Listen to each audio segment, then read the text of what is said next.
Welcome to Backstage Pass on the Boise Beat. Today, we are joined by Sean Ulbs, the frontman for the electrifying rock pop band known as the Eiffels from Los Angeles, California.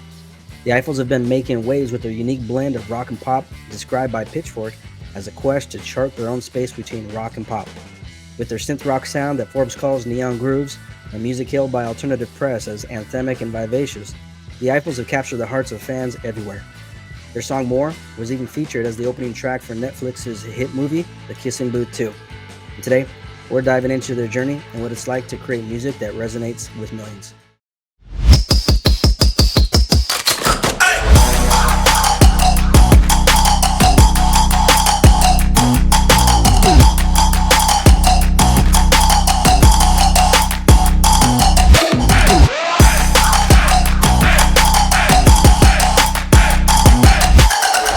What's happening, Sean? How you doing today?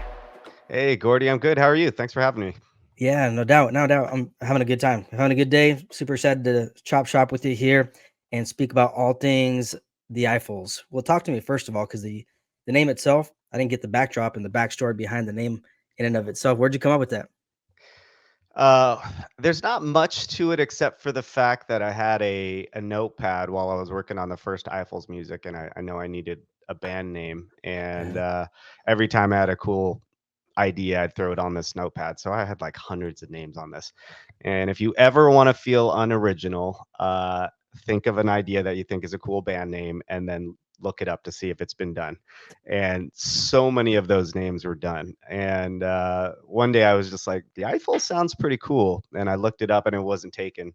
And after so much discouragement, I was like, wow, I'm just gonna like take these socials and take this URL and everything. So yeah, it was just something that came to me. I asked a couple people if they liked it, and I got nothing but good responses from it. So I was like, all right, sold. We're doing it. I yeah, like that no, it's that's cool. it's something monumental. It's a landmark. Hmm. I've heard of some other possibilities of what it can mean recently, and I don't need to mention them, but I kind of liked those. I thought they were fun and a little edgy too. Yeah, no, that's what's up. It reminds me of nothing new under the sun, right? Anytime you think you got an original idea, you find out, oh, it's been revamped, rebarred, reskinned, refaced, by something else that existed way back when. So, Exactly. And I think there's something to be said about, there are a lot of names that are out there that are taken but haven't necessarily taken off. hmm. And we probably could have gotten away with some of those things, but I thought it would just be easier to grab something that wasn't taken. Of course, once we did go with that, there were a couple other similar artists out there that I was reminded of.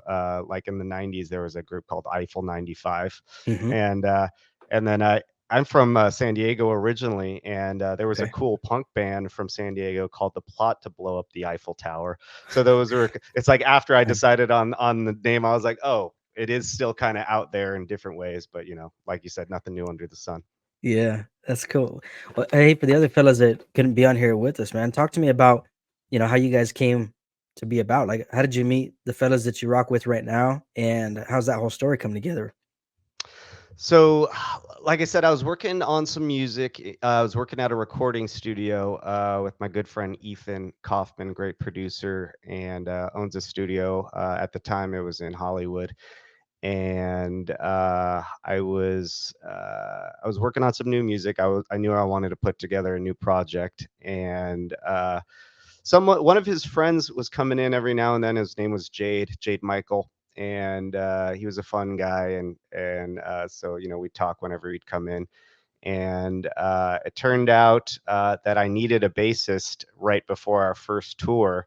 The bassist that we had planned with wasn't going to work out.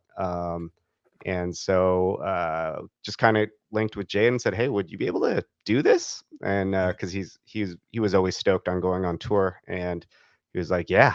So he stepped up and learned like the whole set, and I think just like a 2 to 3 weeks or something like that. It was something really short, and has just been with us ever since. And it was meant to be because he brings a real fun energy to the group. The original drummer Lee, I had just met while I was out in Los Angeles, and he was kind of our longtime drummer. We're still great friends with him. He moved out to Austin, and now he's out in Nashville. Uh, But since he left, we've just kind of been playing with different drummers for our live performances. Hmm. So it's kind of just me and Jade right now. We're kind of a duo. Nice. Nice. Well, speaking of the style that you currently, or what you've been developing over the years, it's been described as a blend of, rock and pop and with neon grooves. Like, talk to me about your style of music and kind of how this developed. Yeah, those are some descriptions. I like to just think about it as dancey rock and roll. We love rock and roll. We love punk. We love kind of electro, disco stuff. So we try to mash it all up and get the best of all of those genres. I love going to a rock show, but I also love seeing people dance and Mhm. having people from all walks at the show. So we like to try to get the best of all of it. Nice, nice. I got to date back to one of the highlights that you probably on your radar, been on your radar for a minute. What many that have heard of you guys came across, and that's with the track "More" and how it was featured, as an opening track for Netflix's hit movie, "The Kissing Booth 2." How did that opportunity come about, and how has it impacted you guys since? Yeah, that one was really cool, and it's one of those things that I wish there was a formula that I could replicate for Yeah, that, right. but so that we could replicate it. But we literally just got a cold email from the company that was pitching music, I think, for that Mm, movie, and they just said, "Hey, we think you'd be a great fit for the intro of the movie, and then also to kind of reappear." Later in the movie again. So it was kind of, a thematic song for the movie. mm, And I was like, sure, this sounds fun. Let's do it. And it was for a Netflix movie, it really dropped for us at the perfect time because it was the pandemic was going on like full force. It was just mhm. like, I think it was like fall of 2020. Yeah. So all the theaters pretty much were closed, and that was the number one movie on Netflix. So Mhm. I like to think it was the number one movie in the country, Mm, maybe the world, because the theaters were closed and Netflix was the number one streamer. And I guess since then they said that it's the number one restreamed movie on Netflix. wow. So suffice to say, it's been great for people discovering our music.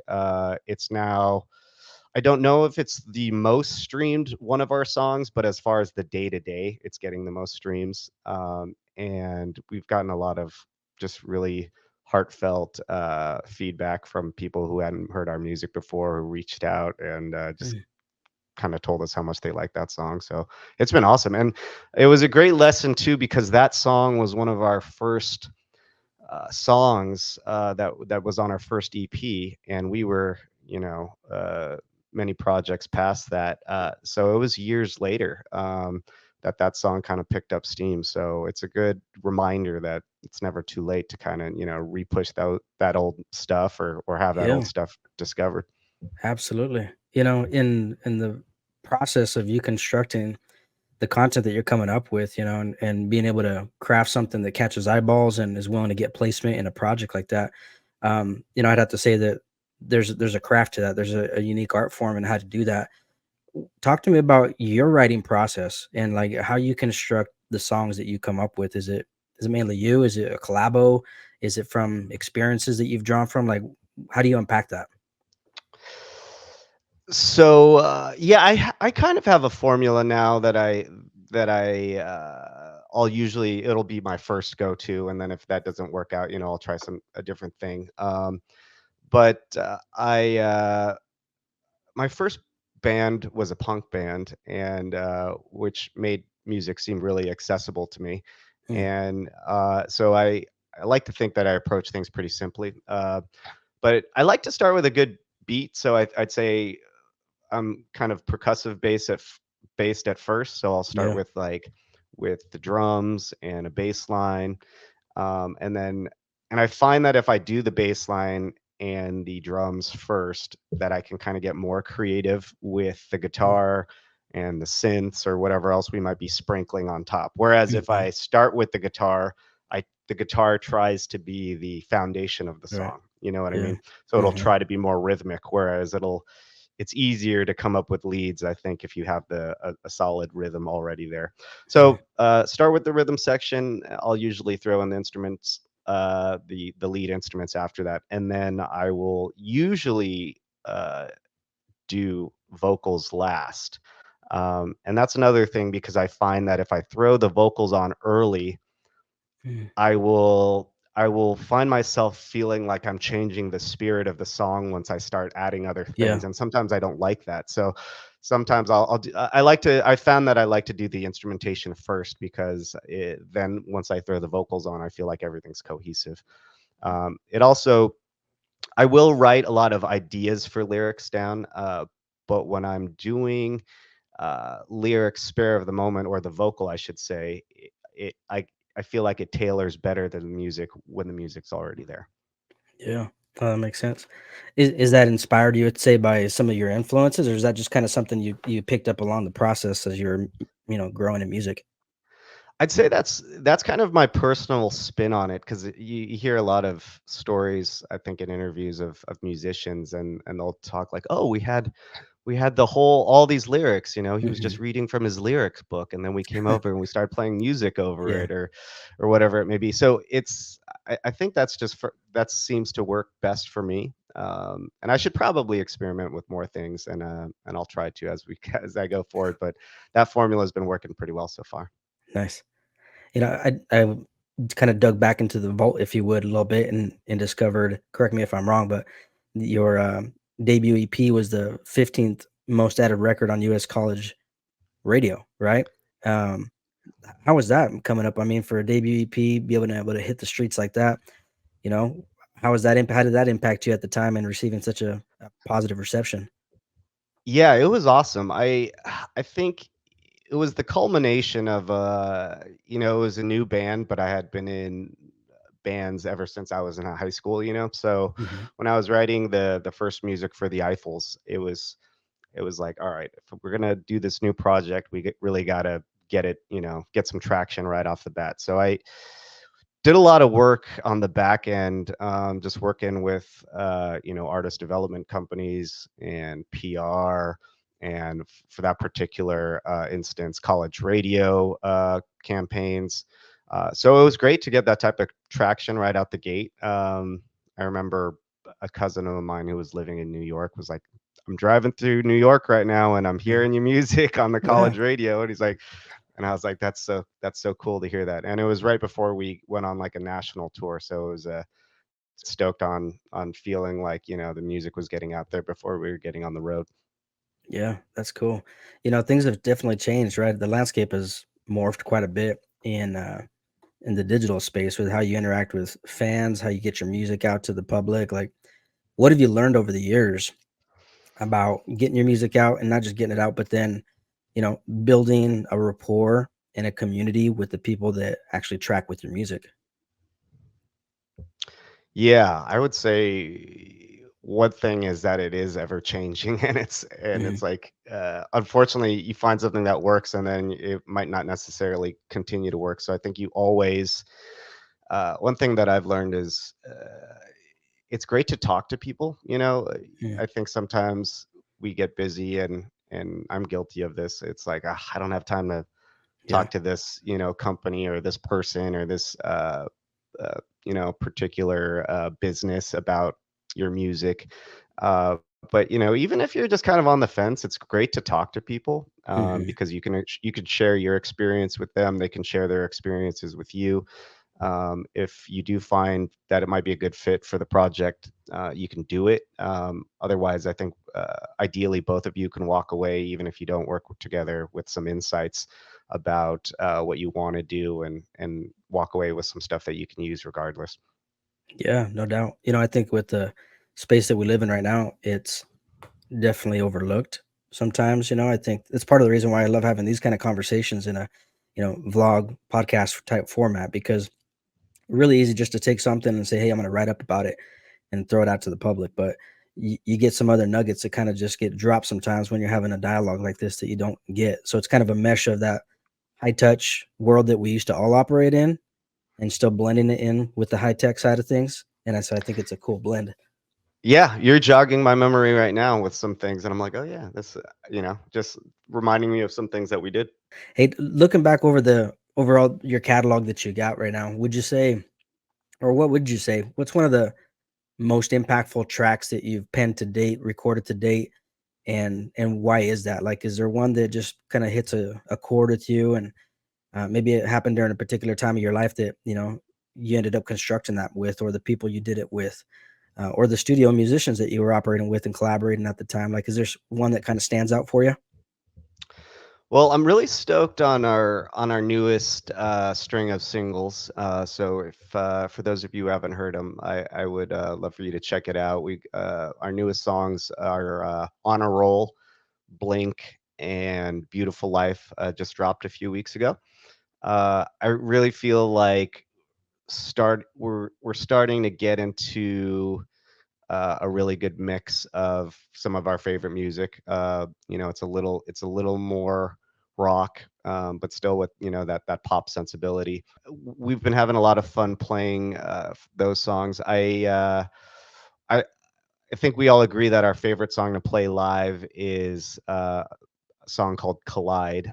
Which was a song we released right before these most recent singles. So we've been closing our shows with that one, and I really like that one. I think because it's it's in a minor chord, so it's a little cooler sounding.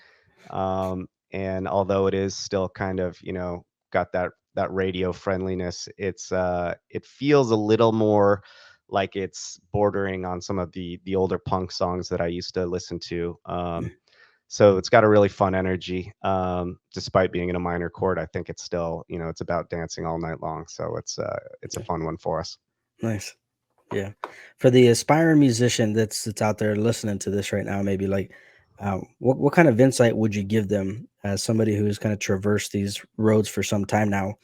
What kind of insight would you give them that's a pearl of wisdom, or maybe a word of encouragement for those that are trekking down this kind of road of being a musician and knowing the challenges that come with it and how hard it is sometimes to make your imprint?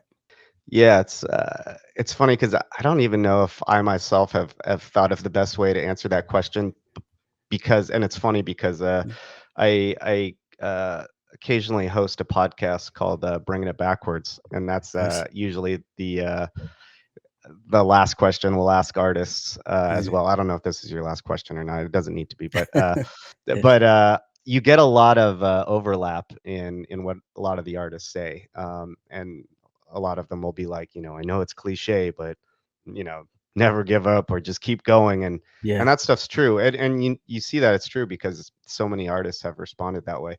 Um, so I'll try to say something a little bit different though. We were just because I brought this up on a recent. We were on the road over the weekend because we played a show in Utah, and I think we had a guest speaker come in at the college I went to in the music program, and one of the guys was saying, if you want to be rich or if you want to be famous, like music, there are way easier ways to do it, especially nowadays with social media and everything. Mhm. There's way easier ways to do it. So don't choose music if that's what if that's the end game. But if you love music, then do it. Then that is the end game. So if you're making music, and if you're finding a way to sustainably make music, then you've already won the game.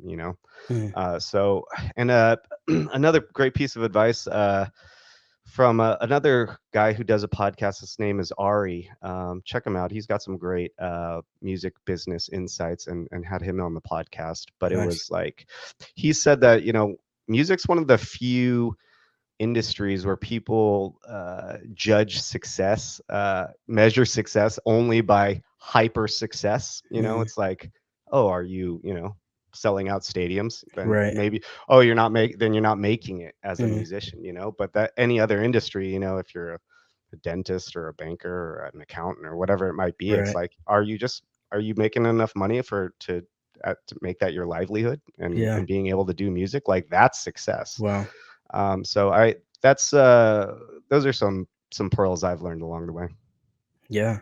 If you would say to along those lines, because of what you just dived into, I mean, maybe this is cliche and a little bit of I don't know, maybe it's a false observation, but I have noticed that many in this arena, they do struggle with um, some of the business side of things, right? And figuring out, how to manage an actual business that is in this industry and how to take care of your books, right? Or how to come up with a strategy for how to get your stuff out into the marketplace or how to get product placement in different arenas. What would you say is one of the pitfalls that people can avoid, or one of the ones that maybe you had to learn the hard way how to avoid coming up? I think a good way of looking at it is, that I've taken from sports, and I think Michael I think Michael Jordan may have said something like this, where it's like, I fail more than anybody else. Hmm. I think it was a pro athlete. So I Yeah, I think think the it was more you Gretzky. yeah, there might have been Gretzky. Yeah. Also, you miss every shot you don't take with Hmm. Gretzky. But I think you have to look at all of those as learning experiences. So every time you're trying something and it's not working, that's a new thing that you can check off that doesn't work.